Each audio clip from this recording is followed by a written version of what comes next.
ಬನ್ನಿ ಮಕ್ಕಳೇ, ಎಲ್ಲರೂ ಸಾಲಾಗಿ ನಿಲ್ಲಿ, ಕಣ್ಣು ಮುಚ್ಚಿ ಕೈ ಜೋಡಿಸಿ ನಿಂತುಕೊಳ್ಳಿ. ತಾಯಿ ಶಾರದೆ ಲೋಕ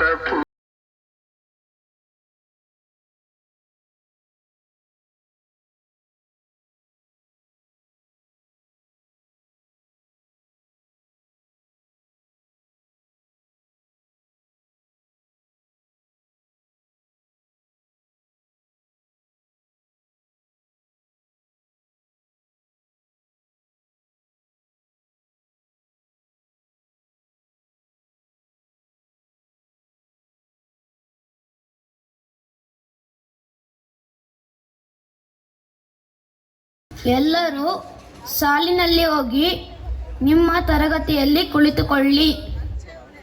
ಶುಭೋದಯ ಮಕ್ಕಳೇ. ಶುಭೋದಯಗಳು ಗುರುಗಳೇ. ಹಾಜರಾತಿ ಹೇಳಿ ಮಕ್ಕಳೇ. Indira present sir. ಸುಭಾಷ್ ಬಂದಿದ್ದೀನಿ ಗುರುಗಳೇ. ಮೋಹನ್ ಬಂದಿದ್ದೀನಿ ಗುರುಗಳೇ.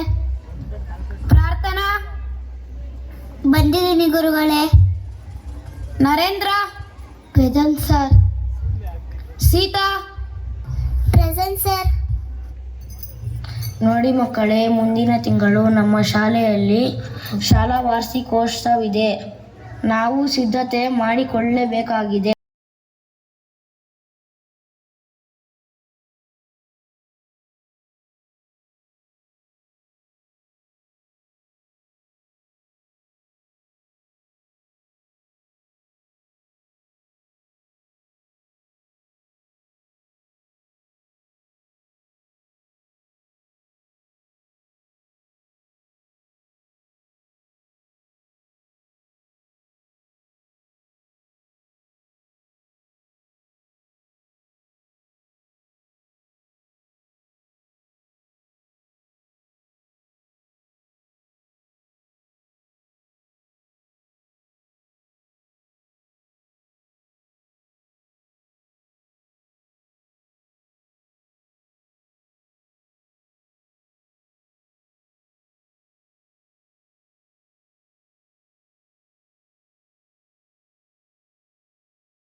ಯಾರೇ ಇರಲಿ ಯಾರೇ ಬರಲಿ ಪಾಠವು ನಿಲ್ಲದು ಎಂದು ಪಾಠ ನಿಲ್ಲದು.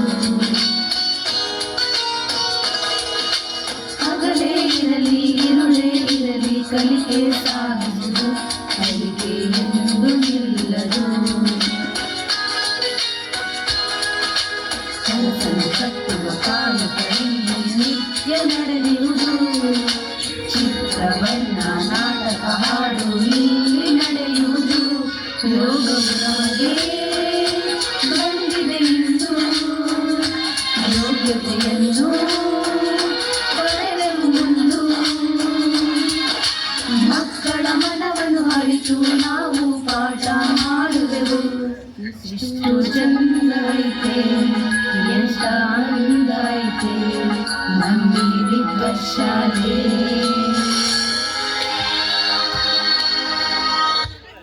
ಎಲ್ಲರೂ ತರಗತಿಗೆ ಹೊರಡಿ ಮಕ್ಕಳೇ.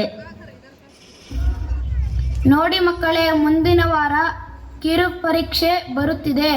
ಎಲ್ಲರೂ ಶ್ರದ್ಧೆಯಿಂದ ಓದಬೇಕು. ಆಯ್ತು ಗುರುಗಳೇ. ಒಂದು ವಾರದ ನಂತರ ಮಕ್ಕಳೇ, ಕಿರು ಪರೀಕ್ಷೆಯ ಫಲಿತಾಂಶ ಬಂದಿದೆ. ನಾಳೆ ನಿಮ್ಮ ಅಂಕಪಟ್ಟಿಯಲ್ಲಿ ಪೋಷಕರ ಸಹಿ ಮಾಡಿಸಿಕೊಂಡು ಬನ್ನಿ. ಆಯ್ತು ಗುರುಗಳೇ. ಇಂದಿರಾ ಅಮ್ಮ, ನೋಡಿ ನನ್ನ ಅಂಕಪಟ್ಟಿ, ಸಹಿ ಮಾಡಿ. ಏನಿದು? ಇಷ್ಟು ಕಡಿಮೆ ಅಂಕ ತೆಗೆದಿರುವೆ. ಶೇಕಡ 80 ಸಾಲದು. ಮುಂದಿನ ಪರೀಕ್ಷೆಯಲ್ಲಿ ಶೇಕಡ 90ಕ್ಕೂ ಹೆಚ್ಚು ಅಂಕ ತೆಗೆಯಬೇಕು. ಸುಭಾಷ್. ಅಪ್ಪ, ನನ್ನ ಅಂಕಪಟ್ಟಿಗೆ ಸಹಿ ಮಾಡಿರಿ. ಮೊಬೈಲಲ್ಲಿ ಮಾತನಾಡುತ್ತಾ ತಂದೆ ಅಂಕಪಟ್ಟಿಗೆ ಸಹಿ ಮಾಡುವರು. ಮೋಹನ್. ಅಮ್ಮ, ಅಪ್ಪ, ಇದು ನನ್ನ ಅಂಕಪಟ್ಟಿ, ಸಹಿ ಮಾಡಿರಿ. ಏಕೆ ಇಷ್ಟು ಕಡಿಮೆ ಅಂಕ ಪಡೆದಿರುವೆ? ಏನು ಕಾರಣ? ನೋಡು ಇಂದಿರಾ ಶೇಕಡ 80 ಅಂಕ ತೆಗೆದಿದ್ದಾಳೆ, ನೀನು ಇದೆಯಾ? ಪ್ರಾರ್ಥನಾ. ಅಮ್ಮ, ಇದು ನನ್ನ ಅಂಕಪಟ್ಟಿ, ಸಹಿ ಮಾಡಿ. ಏನಿದು? ಎಲ್ಲ ವಿಷಯಗಳಲ್ಲೂ ಅನುತ್ತೀರ್ಣ. ಅಮ್ಮ, ನನಗೆ ಶಾಲೆಯಲ್ಲಿ ಪಾಠ ಕೇಳುವಾಗ ನೆನಪಿರುತ್ತದೆ, ಆ ನಂತರ ಎಲ್ಲ ಮರೆತು ಹೋಗುತ್ತದೆ. ಏನು ಮಾಡಲಿ? ಆಯಿತು, ನೀನು ಪಾಠ ಕೇಳಿದ್ದನ್ನು ಬರೆದು ಕಲಿತುಕೋ. ಅದರ ಜೊತೆಗೆ ನಿನಗೆ ಇಷ್ಟವಾದ ವಿಷಯ ಯಾವುದು? ನನಗೆ ಚಿತ್ರಕಲೆ ಎಂದರೆ ತುಂಬ ಇಷ್ಟ. ಆಯಿತು, ನೀನು ಚೆನ್ನಾಗಿ ಚಿತ್ರ ಬಿಡಿಸುವನ್ನು ಸಹ ಕಲಿತುಕೋ. ನರೇಂದ್ರ, ಎಲ್ಲಿ ನಿನ್ನ ಅಂಕಪಟ್ಟಿ? ಏಕೆ ನೀನು ತೋರಿಸಲಿಲ್ಲ? ಅಮ್ಮ, ಅದು ಯಾಕೆ? ಫೇಲ್ ಆಗಿದೆಯಾ? ನಾವು ಕೇಳಿದರೆ ಮಾತ್ರ ಹೇಳುತ್ತೀಯಾ? ಇಲ್ಲವೆಂದರೆ ಏನು ಹೇಳುವುದಿಲ್ಲ ಅಲ್ಲ? ಹೀಗೆ ಮುಂದುವರೆದರೆ ಹಾಸ್ಟೆಲ್ಗೆ ಹಾಕುತ್ತೇವೆ, ಆಗ ಗೊತ್ತಾಗುವುದು ನಿನಗೆ. ಸೀತಾ. ಅಪ್ಪ, ಇದಕ್ಕೆ ಸಹಿ ಹಾಕಿ. ಏನಿದು ಇಷ್ಟು ಕಡಿಮೆ ಅಂಕ ತೆಗೆದಿದ್ದೀಯಾ? ಅಪ್ಪ, ಅಮ್ಮ, ನೀವಿಬ್ಬರು ನಿಮ್ಮ ಕೆಲಸ ಮಾಡಿಕೊಳ್ಳುತ್ತೀರಾ, ಇಲ್ಲಾಂದರೆ ಟಿವಿ ಮೊಬೈಲ್ ನೋಡ್ತಾ ಇರ್ತೀರಾ. ನನಗೆ ಹೋಮ್ವರ್ಕ್ ಮಾಡಿಸಲ್ಲ, ಪಾಠ ಹೇಳ್ಕೊಡಲ್ಲ. ನಾನೇನು ಮಾಡಲಿ, ನೀವೇ ಹೇಳಿ. ಮಾರನೆಯ ದಿನ ಎಲ್ಲ ಮಕ್ಕಳು ಶಾಲೆಗೆ ಬರುವರು. ಆಗ ಸ್ನೇಹಿತರೆಲ್ಲರೂ ಮನೆಯಲ್ಲಿ ಅಂಕಪಟ್ಟಿ ತೋರಿಸಿದರ ಬಗ್ಗೆ ಮಾತನಾಡಿಕೊಳ್ಳುವರು.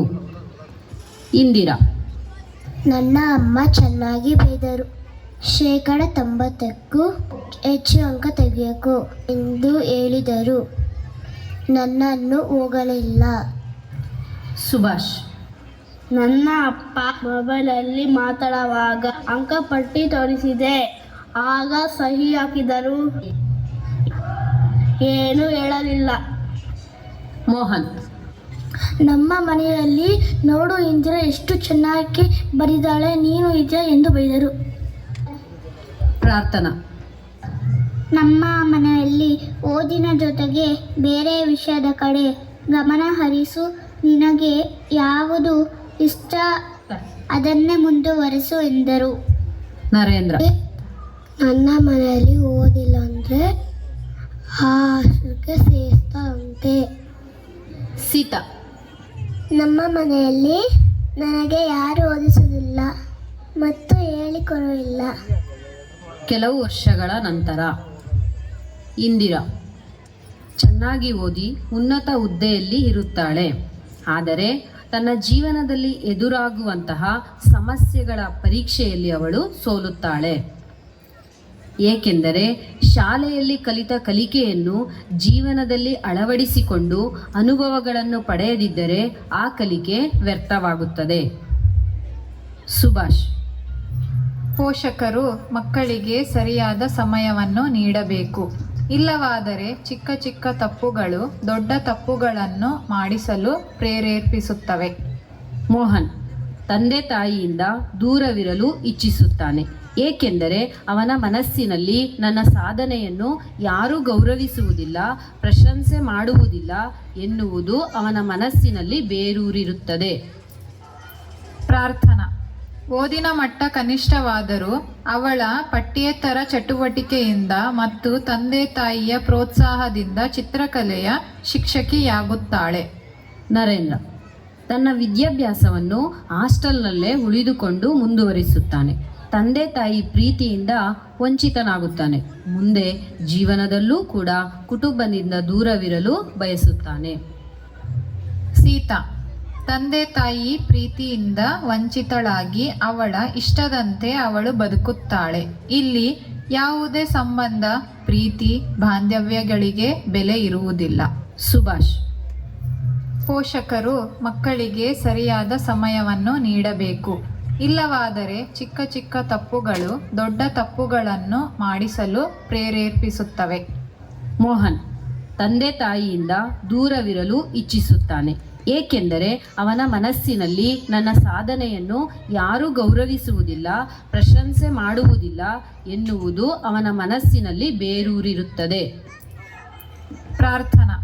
ಓದಿನ ಮಟ್ಟ ಕನಿಷ್ಠವಾದರೂ ಅವಳ